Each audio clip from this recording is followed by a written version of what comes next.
السلام عليكم، مرحبا بكم. اليوم ان شاء الله راح نديرو بيتزا بواحد العجينه بزاف سهله بلا درك بلا تعب، كذلك تجي بالدجاج باني ولا الصوص بلونش، تجي بزاف بنينه.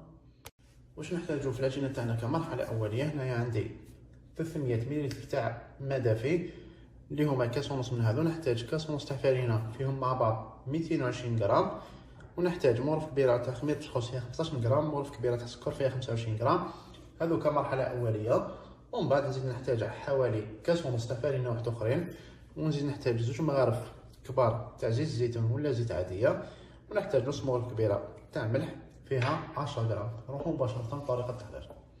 نخلط الماء مع الخميره، نزيد السكر ونخلطهم مليح، نزيد الكاس ونص تاع فرينه ونخلط مليح، والآن راح نغطيهم ونخليهم يخمروا لمدة 20 دقيقة. بعد ما فات 20 دقيقة خمر الخليط تاعنا، راح نزيد له 2 حتى 3 مغارف كبار تاع زيت الزيتون ولا زيت عادية. هذه المغرف الأولى،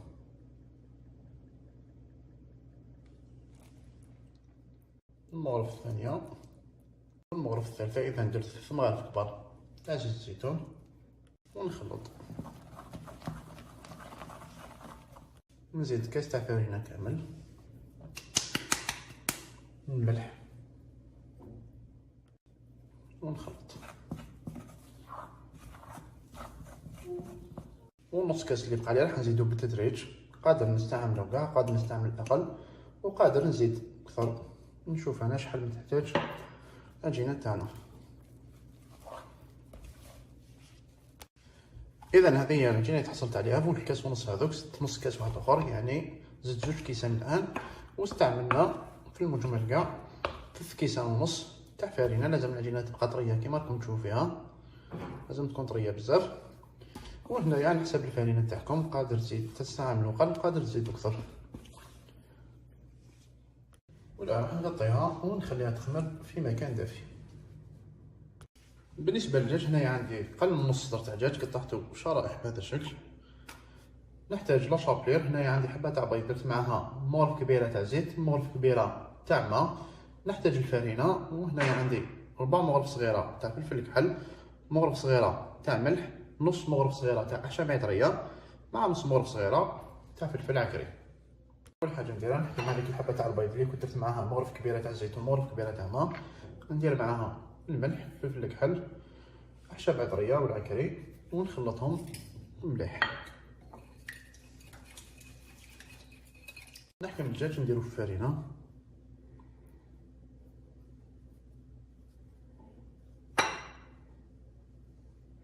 ومن بعد نديرو في البيض بانير عادي،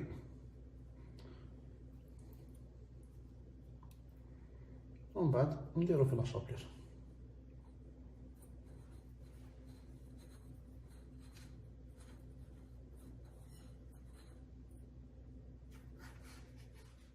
وانا عندي مقلاة درت فيها شويه زيت، نبدا نقلي فيها الدجاج تاعنا.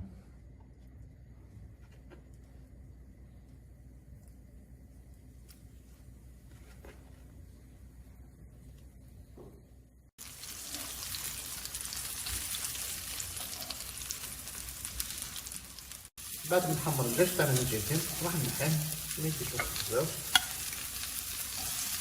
ومازال يجي يدخل الفرن مع البيتزا. بالنسبه للصوص بلونش، هنايا عندي 2 قطع تاع فرمات شيف، كما تقدروا تعوضوهم ب8 مثلثات تاع جبن. هنايا عندي كاس تاع كريمه طازجه فيه 200 ملل. عندي هنايا 3 فصوص تاع ثوم فتحتهم فقط، ونحيت لهم هذاك العرق اللي يجي في الوسط باه ما تجينيش لاصوص حاره. ونحتاج شويه معدنوس. ندير كاع المكونات تاعي مع بعض، فرماج، لا كريم فريش، ونزيد الثوم وشويه معدنوس. راح نطحنهم كاع بالبراميكسر.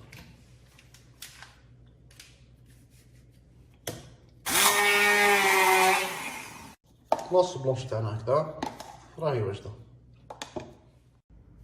اذا العجينه تاعنا بعد ما خمرت ندير كمية مليحة تاع فرينة هنايا،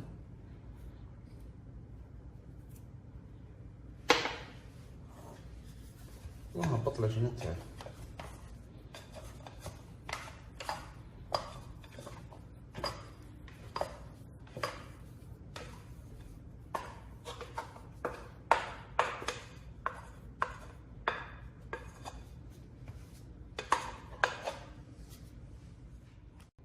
نزيد لها شوية فرينة من الفوق،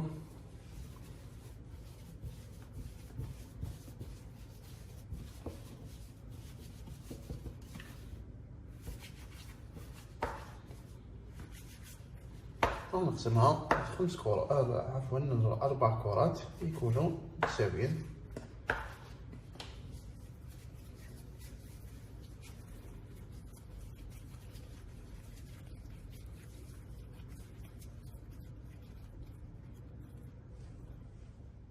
راح نحطهم. عندي هنايا سنيوة درت فيها بابي كويسون ورشيتو بالسميد رطب. ندير كل 2 كرات في سنيوة،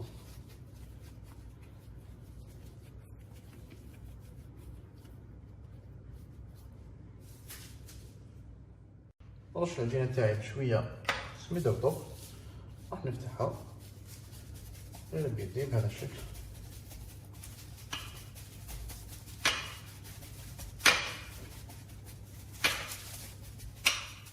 هنايا بعد ما مسحتهم يكونوا في الوسط رقاق، الاطراف خليتهم شويه خشن، راح ندير لهم نص بلونش.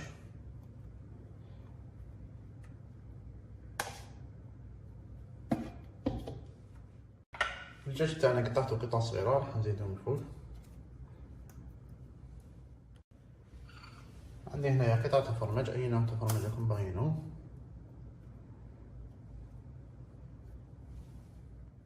وراح ندخلهم مباشرة للفرن اللي كنت سخنته قبل على 220 درجة حتى يطيبوا وما تشوفوا مع بعض وقت التقديم.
اذا هذه هي البيتزا تاعنا نهار اليوم بالدجاج ولاص بلونش.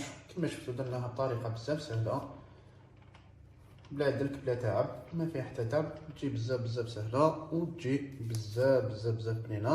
انا قسمت لكم وحده باش تشوفوا كيفاش دايره من الداخل. تجي واحد العجينه روعه كما راكم تشوفوا فيها هنايا.